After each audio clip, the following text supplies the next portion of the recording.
দর্শক, এই মুহূর্তে গুলশানে বিএনপি চেয়ারপারসনের কার্যালয়ে কথা বলছেন বিএনপির স্থায়ী কমিটির সদস্য সালাউদ্দিন আহমদ। আমরা সরাসরি যাচ্ছি তার বক্তব্যে। এগিয়ে নিয়ে যেতে হবে, এটাই আমাদের দায়িত্ব। কতটুকু পূরণ করতে পারা যাবে যাবে না সেটা ভবিষ্যৎ দেখবে।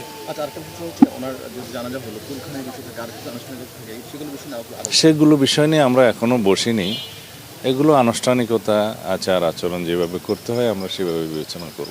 নির্বাচন খালেদা জিয়া যেহেতু নাই এবং নির্বাচন কমিশন থেকে বলে দিয়েছে তার মনোনয়ন স্থগিত থাকবে, আপনাদের বিকল্প প্রার্থী দিয়েছেন, নির্বাচন কেন্দ্রিক আসলে কোনো ধরনের প্রভাব পড়বে কিনা বা এই খালেদা জিয়ার মৃত্যুকে আপনারা, এই শোকটাকে আপনারা কীভাবে নির্বাচনে কাজে লাগাতে?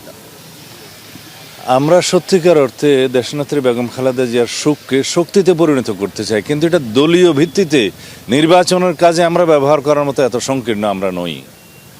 আমরা তার শোককে শক্তিকে জাতি বিনির্মাণের জন্য ব্যবহার করতে চাই, নির্বাচনের জন্য নয়।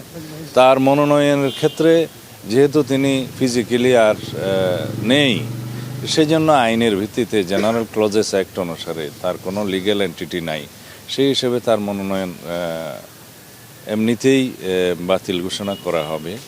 যেহেতু আমাদের বিকল্প প্রার্থী সেখানে দেয়া আছে, তাদেরটা বাছাইতে যদি টিকে তাহলে তারাই প্রার্থী হবে, এটাই আইন।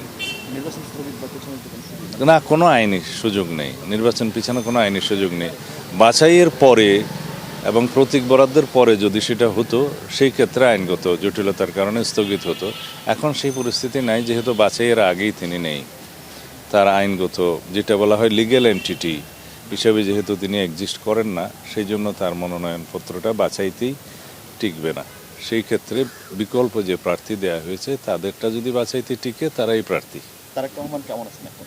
তিনি বাবা হারালেন, মা হারালেন, ভাই হারালেন, একা হয়ে গেলেন। আপনাদের কাছে তার এখন তিনি আমানত এখন জাতীয়তাবাদে। আমাদের নেতা জনাব তারেক রহমান একজন রাজনৈতিক ব্যক্তিত্ব, তাকে শক্ত মনোবলের অধিকারী হতেই হবে, তার কোনো বিকল্প নেই।